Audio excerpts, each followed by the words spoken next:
government approved 2 billion naira for the reconstruction and relocation of homes destroyed by the floods in Mokwa, Niger State. DSS asks Federal High Court to restrain Professor Pat Utomi from further making public comments or staging rallies to promote his shadow government. Cargo plane bombed in Sudan's western Darfur region. Details to come your way shortly.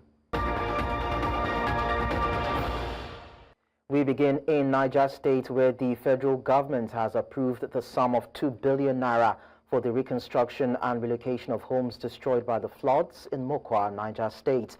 Vice President Kashim Shettima disclosed this during a visit to Mokwa following the devastating flood that destroyed lives and property and left hundreds displaced. The Vice President also said the President authorized the immediate release of 20 trucks of rice to be delivered to the victims, assuring that President Tinubu's heart is with the people. Shettima said that all the issues affecting the people would be addressed. On behalf of President Bola Tinubu. The President was personally distressed by what happened in Mokwa, and he directed me that I must visit Mokwa and commiserate with the people of Mokwa and the government and people of Niger State over the sad tragedy that had befallen this community, and to assure them that the federal government, in partnership with the state government, will do whatever it takes to rekindle hope in the minds of our people. Under the Akrisat project, the federal government will take care of the drainages in Mokwa town.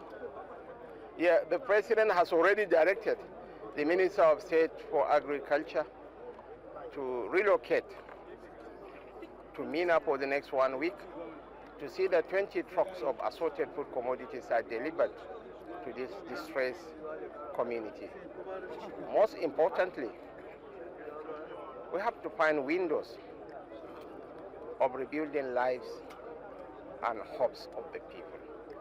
The federal government will expend 2 billion naira in partnership with the Niger State government to see that homes destroyed by this flood are reconstructed. Human lives can never be compensated, but we can give them hope for a better tomorrow. This is why the President is very empathetic, very much worried, very much concerned about the plight of the hundreds of thousands of our people affected by this disaster. Most importantly, we are on ground. We are going to rebuild the bridges. The federal government, under the able leadership of President Bola Tinubu, has already directed the Federal Minister of Works to immediately embark on the reconstruction of the 4 destroyed bridges, which is a lifeline, actually, a major artery road that connects the south with the northern part of Nigeria. So it's our collective responsibility.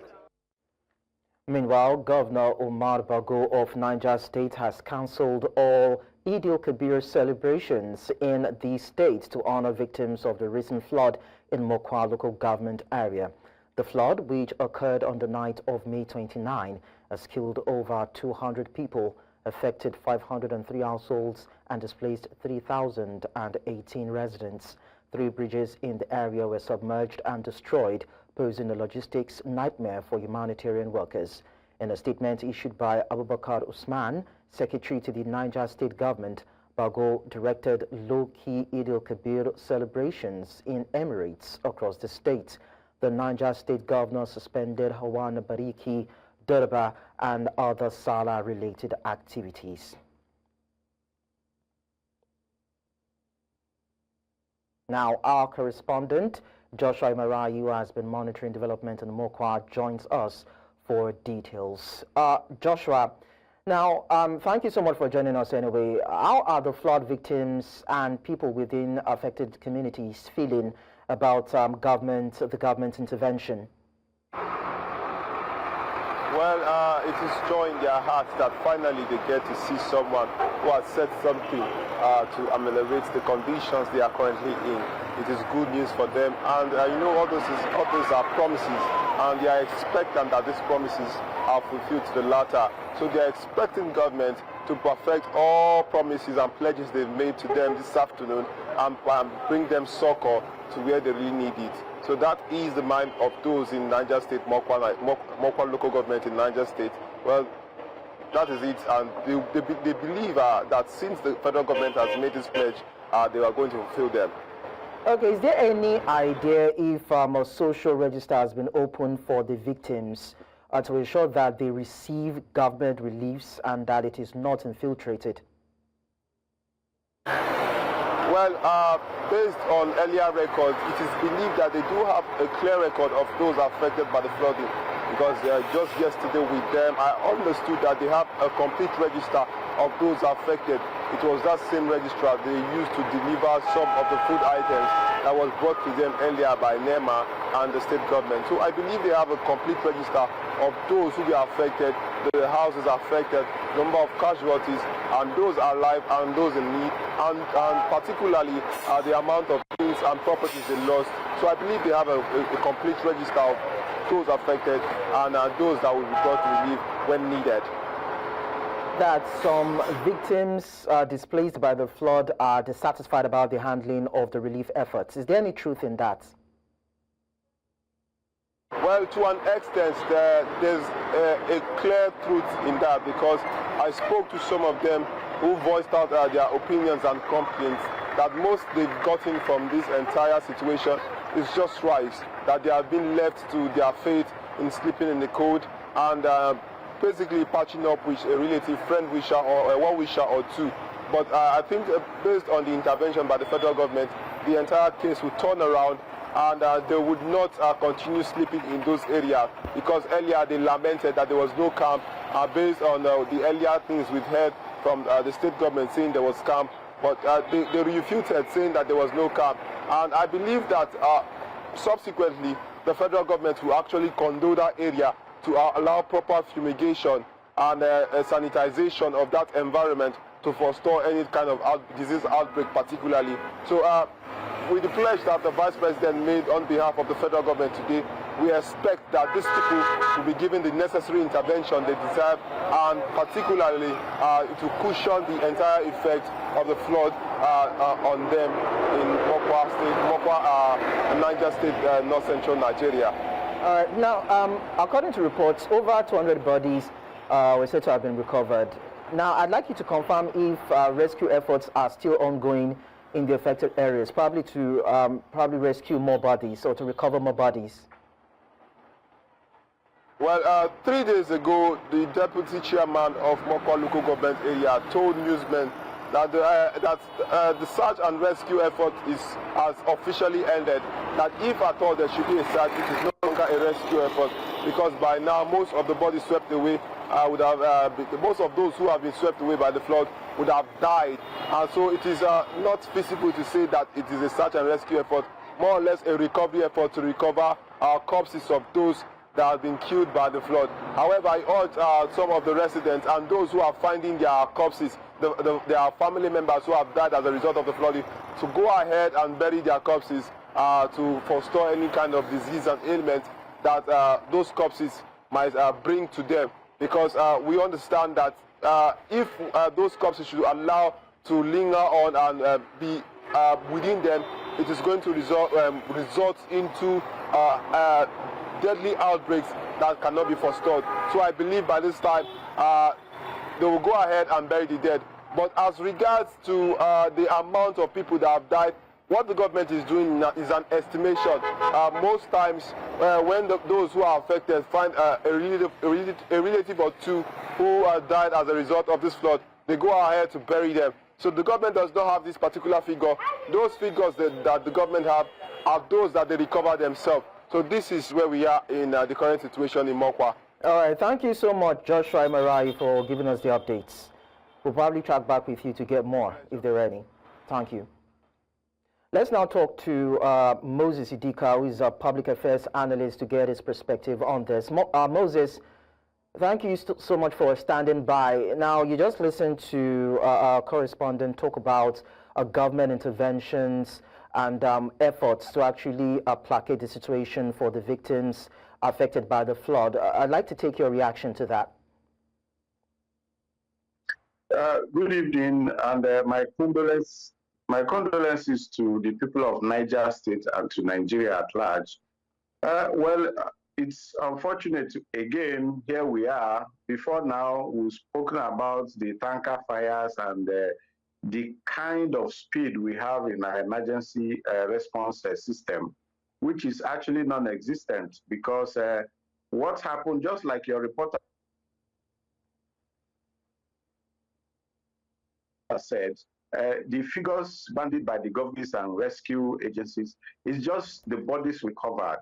Several bodies perhaps have been washed away, haven't been recovered, and some have been recovered by family members and buried. And you know, Mokwa, Niger State is an Islamic dominated state. So dead bodies are not kept. According to Islamic rights, they have to be buried within a certain number of hours. But the situation, the problem we have is that we do not have emergency response system. Like we have NIMETs, we have various government agencies that should predict possible flooding, flood-prone areas. What did we do? What did the government of Niger State or the even federal government or Federal Ministry of Water Resources or National Emergency Management Agency, what did they have on ground? When you look at it, there is nothing is on ground. Not the first time that these floods have happened in Niger State. So it's a sad one that every year we keep losing Nigerians, innocent Nigerians whose only crime is that they are Nigerians, they choose to live in those places to work for the progress of the country. So it's very, very unfortunate. Well, there have even been questions about the yearly cause of floods in the northern part of Nigeria. We don't know whether it's the release of water from the dam or maybe blocked drainage systems. But then what's your view on that, the causal factors, and how can such disasters be averted? Flood is not like hurricane or this eruption of volcanic eruption that could just happen at any time. Floods in this part of the world comes with this torrential rainfall. We already know the rainy season. We already know the amount of rain that can fall in certain parts of Nigeria within certain times of the year.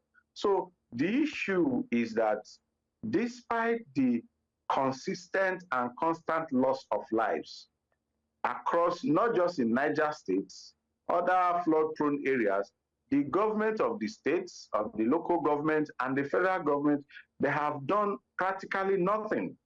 If you go to Mokwa, the waterways, the floods don't just come. They come through certain waterways. What is the government of Niger State doing to prevent this yearly recurrence of flooding that keeps taking away lives? So we, Nigeria, the Federal Ministry of Water Resources, Federal Ministry of all the plethora of agencies and ministries that Nigeria has created as a country, as federal, as state and local government, let them get to work. There is no point waiting for every July, every June, or every May for people to die before something is done. Why is it that there cannot be channelization projects across all the states, across the flood-prone areas? We have dams in Niger, we have the Shiroro, we have the Kainji. All these dams, they are prone to overflowing their banks. So why is it that annually the government, we have Ecological Fund Office. What is the office doing about this recurrent floods in Niger states, Kogi, and all these other states? So our preparation to mitigate these occurrences is zero. That is why all these things keep happening. And it's because these places are inhabited by rural folks, by farmers, by people who don't count to the people in authority in Nigeria. This flood cannot happen in Victoria Island. It cannot happen in Asokoro in Abuja. It cannot happen along the government houses in various state capitals. They would have taken care of it. But because we have government that don't care about the people, that is why nobody is talking about it. That is why nobody is taking preventive action. Every time government sign condolence messages, say they should give mattresses and give food items, relief items, and yet people die annually. So it is very sad. Mm. Well, we understand that the buck stops at the tail of the government, and it is needful that they take proactive steps or measures to mitigate the effects, if possible, stem these situations around flood and how it decimates areas in those prone areas. Thank you so much, Moses Idika, for sharing your thoughts with us on the news. Thank you very much. Let's now go on a short break. When we return, DSS asks court to stop Professor Patotomi from staging rallies on his shadow government. We'll bring you more details in a bit. Stay with us. Let's talk security matters now. Security forces have intercepted a major bandit operation in Niger State, killing 45 armed men in a preemptive strike outside of Kuchi town, Nyala local government area. The coordinated operation was led by tactical units of the Department of State Services and supported by the Nigerian military. According to security sources familiar with the operation, the offensive was based on intelligence that linked the movement of over 100 heavily armed fighters from Bilbis Forest in Meru local government area of Zamfara State and parts of Kaduna State to a planned attack in Kuchi. The fighters were reportedly invited by notorious bandit leader Dogo Gide. 5 DSS operators were also reported to have sustained serious injuries and are receiving medical care. In the meantime, Chief of Defense Staff Lieutenant General Christopher Musa has called for the fencing of Nigeria's borders to bolster national security. Speaking in Abuja during a security conference, Musa emphasized the need for effective management of the country's borders. He noted that countries like Pakistan and Saudi Arabia have had to fence their borders with Afghanistan and Iraq due to increased insecurity.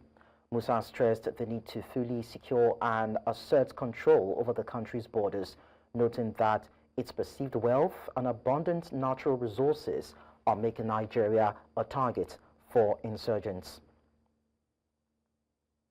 Now, to discuss this, we are joined by a security analyst and executive director, Elixir Trust Foundation, Emmanuel Ikuli. Good evening to you, Mr. Ikuli, for joining us on the news. Good evening, and thank you for having me. Now, the Chief of Defense Staff is recommending border fencing to bolster security. Do you align with that? I would say to an extent, I will differ a little bit. For in handling or policing a particular area, there is need for countries to work together. No country, all countries have borders with other countries, and for this type of insurgency, whether it's friends or not, if criminals come through other countries or from Nigeria, they can still go into other countries. If it's just fencing, it's possible they can have that. So it's better to have a synergy between neighboring countries. Let us have an agreement. Let us have a pact to work together. It makes it easier to address the problem instead of trying to talk just about fencing. Fencing will address nothing based on the situation we have on ground. There are a lot of other issues that have been affecting this fight against insurgency. The first one is sincerity of purpose. First, the lack of political will or interest by people occupying political offices have not helped either. The military on its own have felt that its use of brute force, just kinetic. But meanwhile, there should be orientation on even their roles. Currently, the military in Nigeria are doing policing duties, are doing the work of the police. It means Even understanding of the roles is also a problem. Then it goes to a level of even police-community relationship. What is the relationship between the military and civilians in Nigeria currently? It's not good because it has been the relationship between superiority and inferiority. They always look at common civilians and all that. It has not helped. You are also looking at having, instead of we being reactionary on things like this, there should be a long-term plan that addresses Nigerian crisis situation. These have been up to 10 years. How about the use of tech?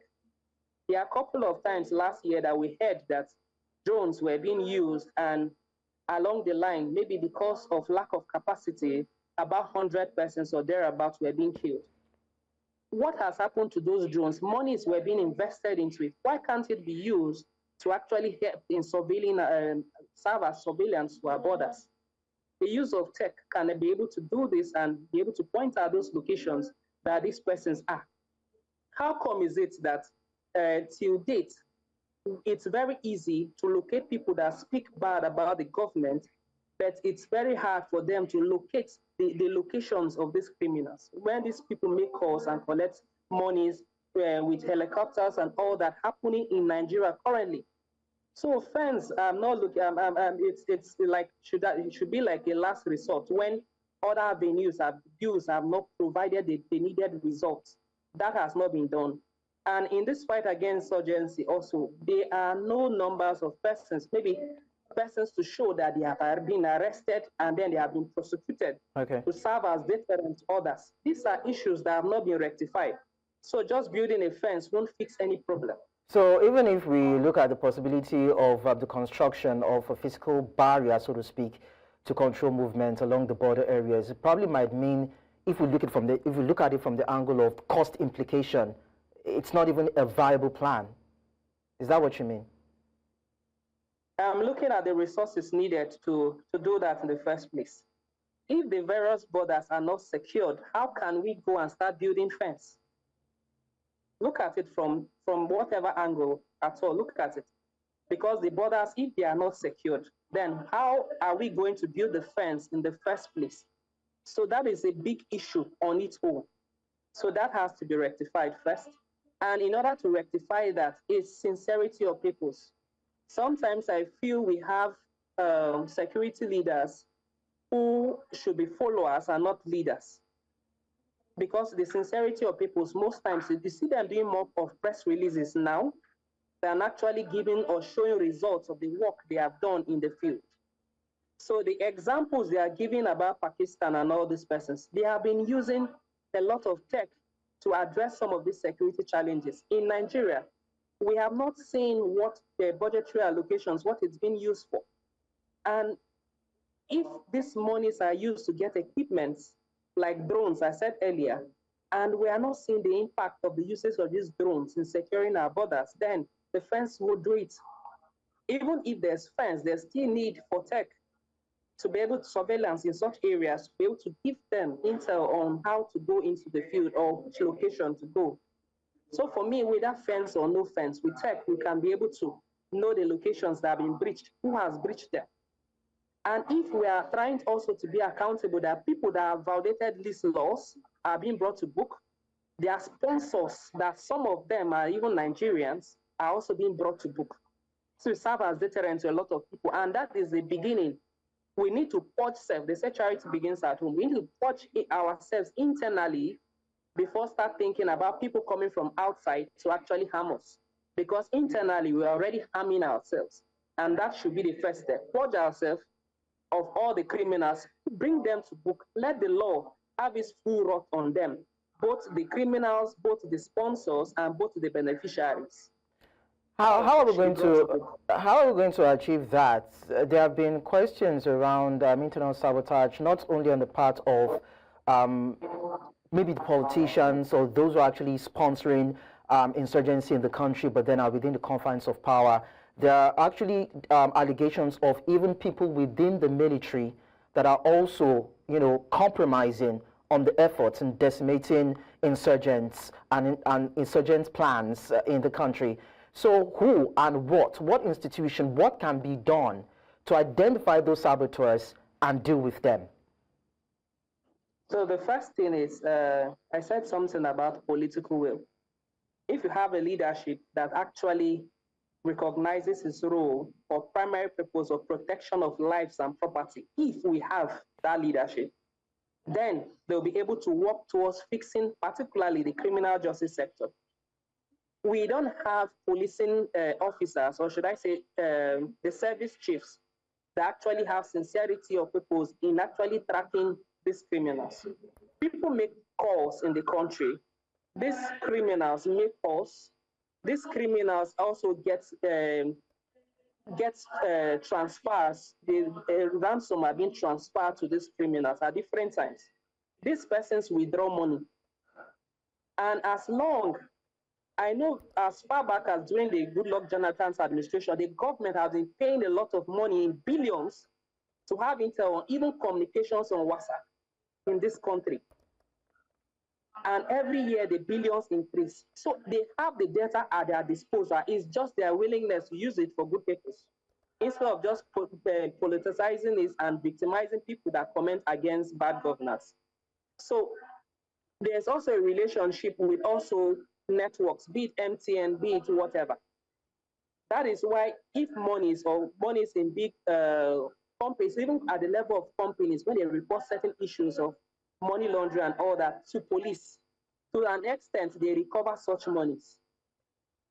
That means phone calls and chats, just like I said, for billions that they pay for international bodies to get communications online, they can be able to locate these places where these persons are. Okay. The drones and equipment are being bought daily. How have they used it for? I spoke about accountability. If we have the political will, one, you will also be able to put those that will support what you really want to do. Okay. And the judiciary on its own also have a role to play. If cases of criminals are being reported to them, let them not politicize it. Like currently it's happened when maybe criminals are being brought to book and they're being reported, and because they have joined certain political parties, they are being freed. These issues have only exacerbated the current criminal situations or gangs we have in the country. All right. And it does not address anything. So political will, having the right criminal justice sector, training law enforcement officers, and having also the followership to support the right thing. All right. If we have these issues will be fixed. All right. Thank you so much, Emmanuel Ikule, for sharing your insights with us on this. Thank you so much for having me. You're welcome. So we're going to break on the news. When we return, we'll bring you more stories. Don't go away.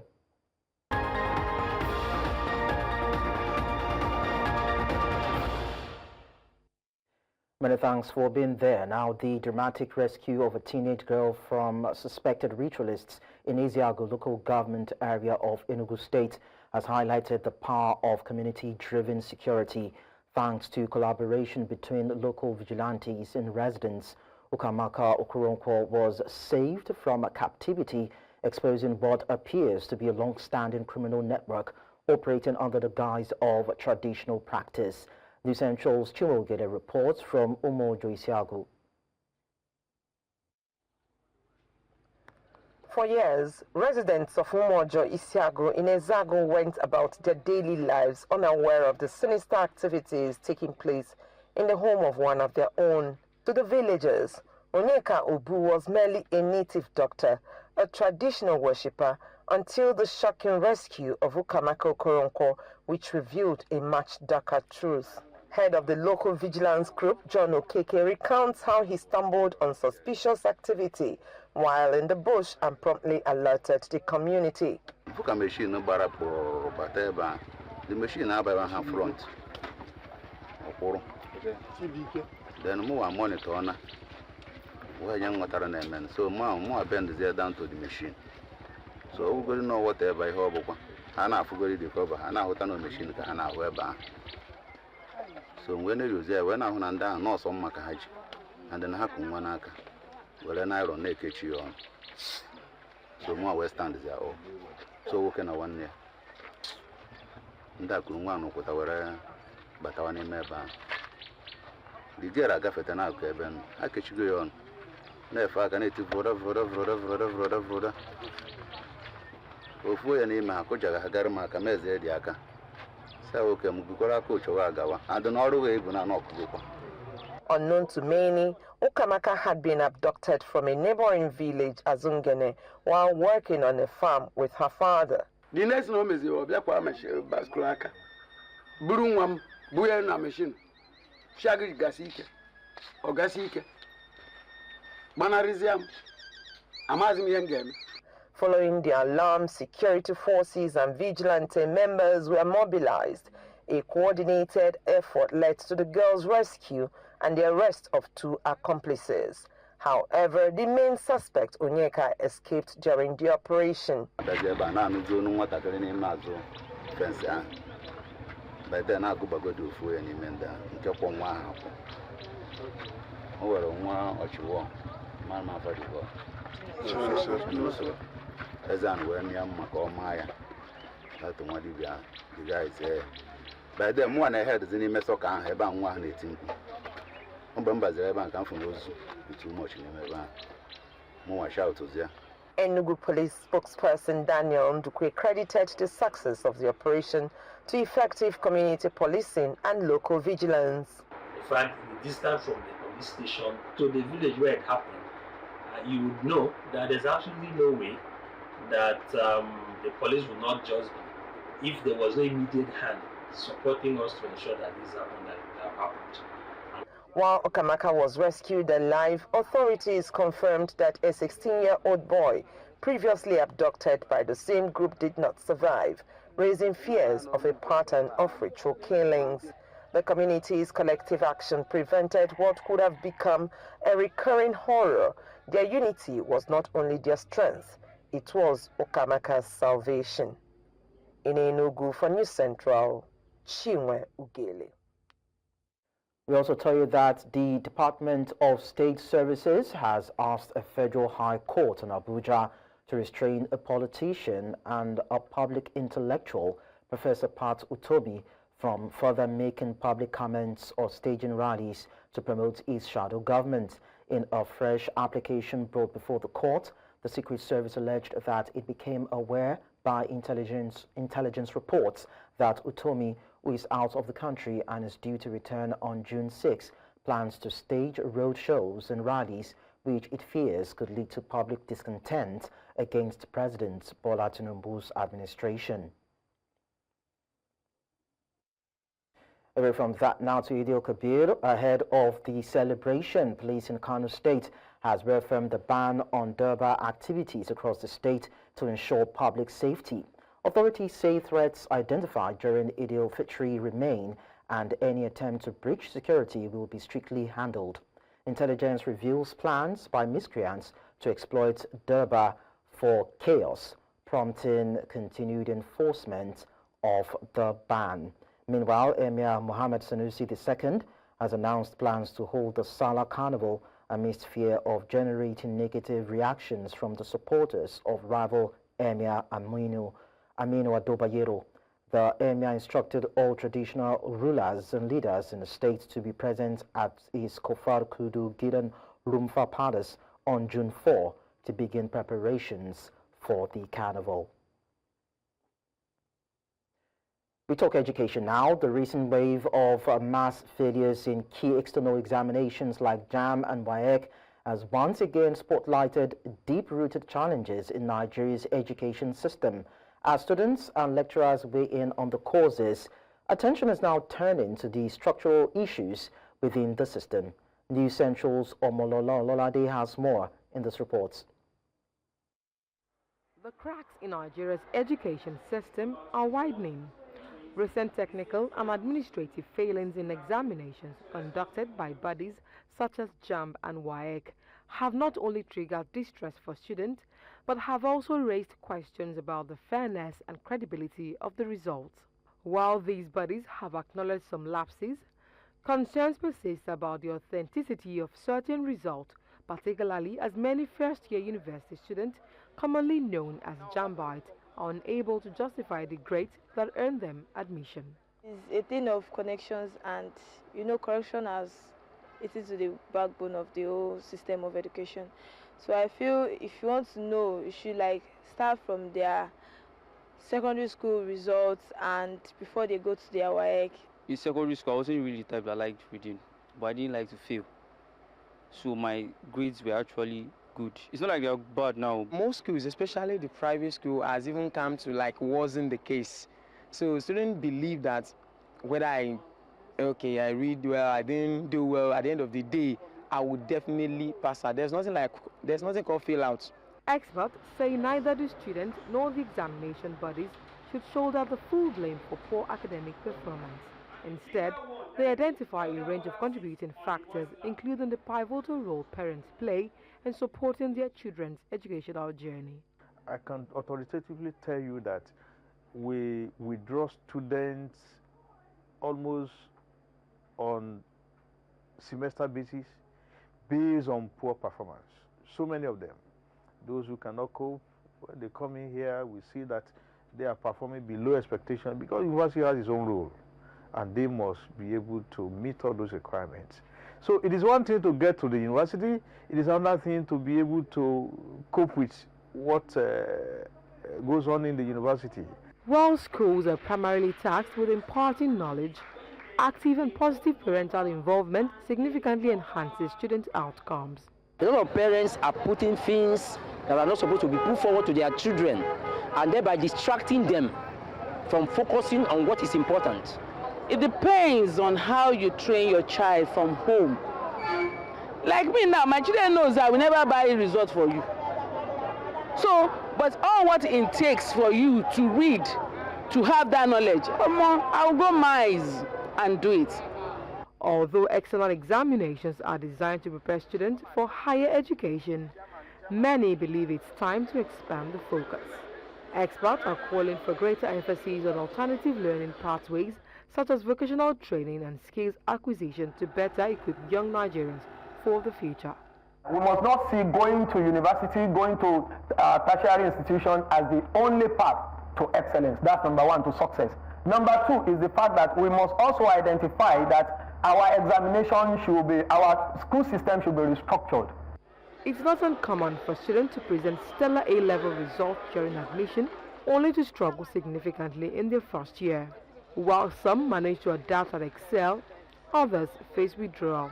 That is why stakeholders are urging government to rethink the current model and invest in more inclusive and practical learning systems.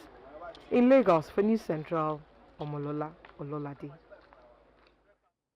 Now, with more children and young people now having access to the internet across Africa, there is a growing concern over their protection in the digital space.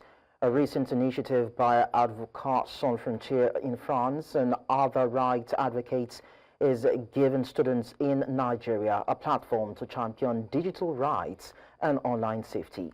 News Central's correspondent Idong Joseph has more in this report. Globally, about 71% of young people aged between 15 to 24 are active internet users, with available data revealing that 1 in 5 children now have access to the internet.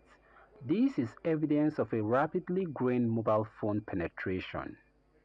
While this access brings more opportunities for learning, expressions and connection, it also exposes children to exploitation, cyberbullying and online harassment. We're seeing situations where we're seeing online sexual and gender-based violence being perpetrated online, particularly targeting women, the girl child. Children of these days grow up with digital skills, which is very different from what it was in the past. And these issues that are being discussed, abuse of digital rights, incidences like cyberbullying, just highlight how important it is for people to understand what their digital rights are. To confront these growing threats to child safety, public school children across Nigeria are now engaging in competitions aimed at raising awareness about digital rights. I will say this 1,000,001 times. Cyberbullying can be relentless and have various effects on a person's lifestyle.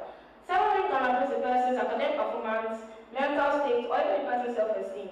It can even increase the level of trauma that could lead to suicide and general health disorder. Beyond competing, this initiative seeks to empower young people to understand and defend their digital rights while also promoting responsible citizenship. Rights advocates acknowledge that efforts to enhance digital freedom in Nigeria have continued to face major obstacles. They, however, still maintain that there is a need for a digital space that allows children to explore, learn, and grow without fear. We would want a redirection in terms of government regulation. It should be used for the purpose which it is meant for. We encourage the media to take the messages we are bringing out here today out there. As access to the internet in Nigeria continues to expand, advocates say that there must be improved protection for children in the digital space. In Abuja for News Central, Idong Joseph. Coming up on the news, cargo plane bombed in Sudan's western Darfur region. We'll tell you more and bring you the rest of the stories in a short while. Join us again.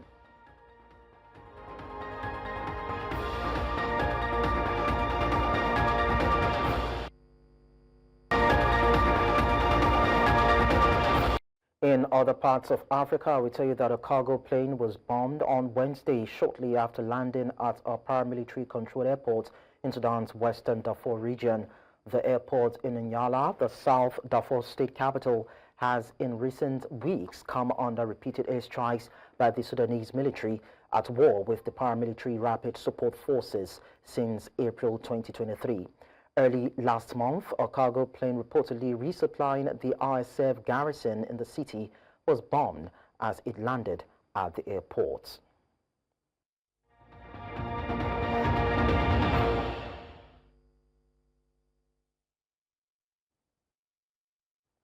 Talking sports now, Nigerian champions Rivers Hoopers are getting ready to compete at this year's Basketball Africa League playoffs in Pretoria, South Africa.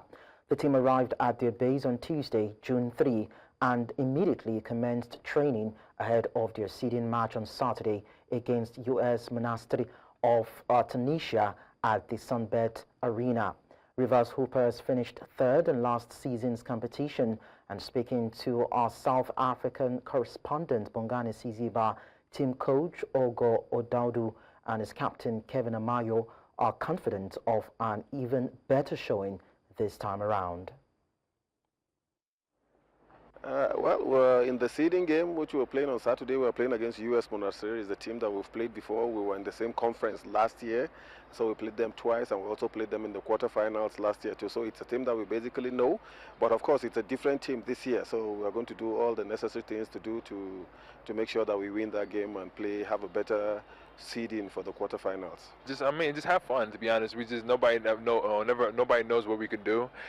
Just go out there, play, and just play free, and then just play hard, and play one possession at a time, and we'll be fine. And that's all at this hour, but then we look at our top stories before we go.